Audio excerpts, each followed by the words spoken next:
Hola hermanos, bienvenidos a un nuevo capítulo de Regreso al Principio. Hoy vamos a hablar sobre el Espíritu Santo, la promesa del Padre. En Hechos capítulo 1 vemos que el Señor les está hablando a sus discípulos después de haber resucitado y se encuentra a punto de ascender al cielo. Antes de esto, el Señor les dijo a sus discípulos en Juan capítulo 14, versículo 16, dice: y yo rogaré al Padre y os dará otro consolador para que esté con vosotros para siempre, el Espíritu de verdad, el cual el mundo no puede recibir porque no le ve ni le conoce, pero vosotros le conocéis, porque mora con vosotros y estará en vosotros. Aquí el Señor está hablando de que el Espíritu Santo vivía con ellos porque el Espíritu Santo estaba en Jesús. Y les está diciendo, el Espíritu Santo, el Espíritu de verdad está viviendo con ustedes, pero va a estar en ustedes. Y versículo 18 dice: no os dejaré huérfanos, vendré a vosotros. Entonces, en el libro de Hechos, capítulo 1, versículo 4 dice: y estando juntos, ya después de la resurrección, les mandó que no se fueran de Jerusalén, sino que esperasen la promesa del Padre, la cual les dijo: oísteis de mí. Porque Juan ciertamente bautizó con agua, mas vosotros seréis bautizados con el Espíritu Santo. Ya hemos visto en el episodio pasado que Adán era uno con el Espíritu del Padre. Ya cuando se desgarró del Padre, pues hemos visto pues en el Génesis, en el libro de Génesis podemos ver la historia de cómo por ejemplo, Caín hizo su propia ciudad, se fueron formando pueblos, tribus. Después del diluvio también vemos como los descendientes de Cam se van por otra parte, forman sus ciudades, los de Jafet también. Y vemos la descendencia de Sem, de la cual viene Abraham. Y vemos cómo, pues, en el tiempo de Abraham ya se evidencia que hay una cultura que se ha formado. Esta es Egipto. Y pues vemos por los relatos de la Biblia en ese tiempo, en el Génesis, que en el tiempo de Abraham ya habían pueblos que tenían sus propios ídolos. Se habían olvidado del Padre. Entonces se habían apartado de él, habían erigido otros dioses, otros falsos dioses. Y el Padre escoge a Abraham y de allí va a escoger a su descendencia para mostrarse como el único Dios y para mantenerse presente en un pueblo escogido por él y formado por él frente a las demás naciones. Vemos en otros relatos, después de que el pueblo de Israel se hubiera formado por el Señor, que tuvieron guerras con otros pueblos aledaños a ellos, y era notable para estos pueblos alrededor de Israel, o que veían que venía Israel, que ellos tenían un Dios que había hecho milagros, señales, o sea, había mostrado que sí tenía poder. que sí estaba presente, era un Dios que sí respondía y con gran magnitud. Entonces, bueno, dentro de la historia de Israel vemos que el Padre le manda a Abraham a construir un tabernáculo. Desde allí, la presencia del Padre, el Espíritu Santo, iba a estar y estuvo en medio del pueblo de Israel. Así que se empezó a formar una cultura dentro del pueblo de Israel, que la presencia de Dios, la presencia del Señor, la podían encontrar en un lugar tangible, que solamente, ya lo hemos leído, ciertas personas específicas y elegidas por el Padre podían acercarse a su presencia. Esto fue pues la casta de los levitas y entonces ya el pueblo de Israel se había acostumbrado a este entendimiento. Y cuando Jesús se manifestó en carne, ya al pueblo de Israel,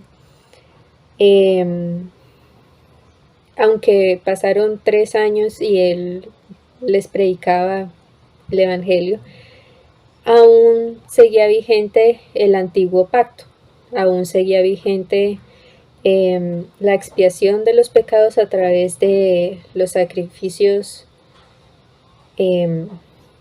de ciertos animales específicos por el Padre, y así era como se vivía, aunque Jesús estuviera caminando por las calles de Jerusalén.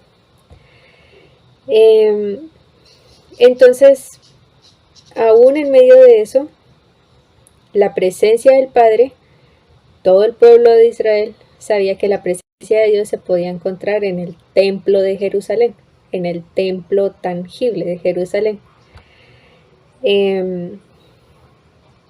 Entonces, cuando ya el Señor se va a entregar y empieza a hablarle esto a sus discípulos de que la presencia del Padre, el Espíritu de la verdad, que enviaría el Padre, iba a estar en ellos, pues les está enseñando que se venía un cambio de pacto, se venía un cambio de era, se venía un cambio radicalmente de todo, de la historia también, porque lo que el Señor les estaba diciendo era: desde que el hombre, desde que Adán salió del jardín del Edén, por haberse separado del Padre, hasta esa fecha en que el Señor les está diciendo les mandaré un consolador, el Espíritu de verdad va a estar en ustedes. Hasta esa fecha, el hombre siempre había estado separado del Padre. Como les decía, los únicos que tuvieron ese bautizo dentro del Espíritu del Padre, dentro del Espíritu Santo, y habían vivido esa relación, fueron los profetas. Pero el Padre quería a toda la humanidad. Así que el Señor les está preparando a sus discípulos para que sean conscientes de esto. Va a romper con la cultura de la propia Israel, porque ya la presencia del Padre, después de su muerte y resurrección, ya no se iba a encontrar en el templo físico, sino que se iba a encontrar en el hombre, tal como lo fue desde un principio. Entonces el Señor es la puerta para entrar al principio. Por eso el Señor les decía tanto, les insistía que se estuvieran en Jerusalén y que habían sido bautizados por agua, por Juan el Bautista. Pero que ellos serían bautizados en el Espíritu Santo. Tratemos porque sé que de pronto hay como una estructura en el pensamiento de como encajonar el bautismo del Espíritu Santo como en un evento en que los discípulos vivieron y desde allí ellos empezaron a predicar el Evangelio a todas las naciones en ese momento que existían, y a las naciones que pues primeramente habían judíos dispersos por esas tierras. Entonces era necesario que ellos se movieran rápidamente predicando esto. Una vez estaba meditando sobre el Evangelio. ¿Qué es el Evangelio? Y pues yo tenía como evangelio el predicar que el Señor había muerto por nuestros pecados. Y así Él nos daba su salvación. Y podíamos estar con Él. Y cuando este cuerpo muriera, pues entraría a la eternidad y iría para siempre con Él. Sin embargo, esa vez que meditaba sobre el Evangelio, el Padre me abrió el entendimiento para que pudiera ver la médula del Evangelio. La médula del Evangelio es la unión del Padre con el hombre. Es volver a ser uno solo, tal como lo fue Adán en un principio. Esa unión es el Evangelio del Padre. De esta manera, siendo uno con el Padre, el hombre volvería a ocupar la posición de hijo de Dios. Aprendería por el Espíritu Santo a gobernar y señorear la creación. No podemos saber cómo señorear o cómo gobernar imitando las cosas terrenales. No podemos definir qué es señorear a partir de mirar cómo son los señores en este mundo, o sea, en la tierra, en el sistema del mundo. No podemos aprenderlo desde allí porque carece de esa sustancia que es la unidad con el Padre. Entonces, el Padre es quien nos va enseñando cómo señorear su creación, cómo es su señoreo, cómo es su gobierno, cómo es su señorear, y nos va abriendo el entendimiento entre más y más buscamos conocer y saber sus diseños eternos sobre qué funciones, cómo son, por ejemplo, el reino vegetal, cómo se mueve, cómo funciona, cómo es también escuchar y entender el reino animal, las aguas, la tierra. Incluso recordemos que el Señor habló a los fariseos que le decían en la entrada triunfal a Jerusalén de cuando los fariseos le decían, ¿no ves que todos ellos te están alabando, te están exaltando, gritando hosana, ¿no les dices nada? Entonces Jesús le respondió, si ellos callaren, las piedras romperían en clamor, en alabanza. Entonces ahí entendemos que las piedras también hablan. Las piedras también pueden alabar. Las piedras también tienen vida. No podemos caer en pensar que la creación, que un árbol o que un árbol o que una piedra no tienen conciencia o no tienen inteligencia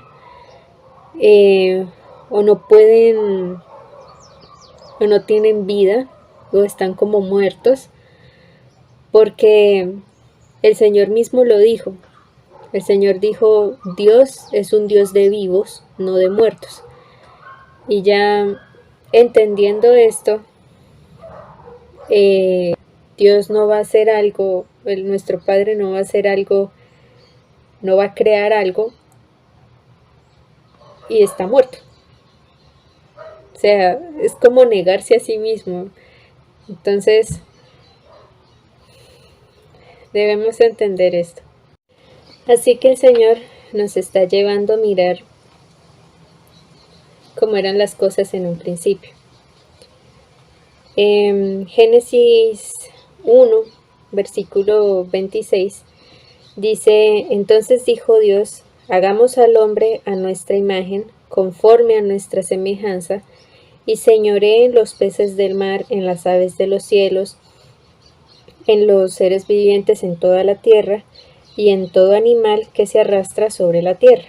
Y creó Dios al hombre a su imagen de Dios lo creó, varón y hembra los creó, y los bendijo Dios, y les dijo, fructificad y multiplicaos, llenad la tierra y sojuzgadla, y señoread en los peces del mar, en las aves de los cielos, y en todas las bestias que se mueven sobre la tierra. Así que el Señor nos está queriendo que volteemos la mirada a estas cosas que fueron en un principio antes de que Adán hubiera salido del jardín del Edén. Es como si nos quisiera estar haciendo o llamando la atención a mirar.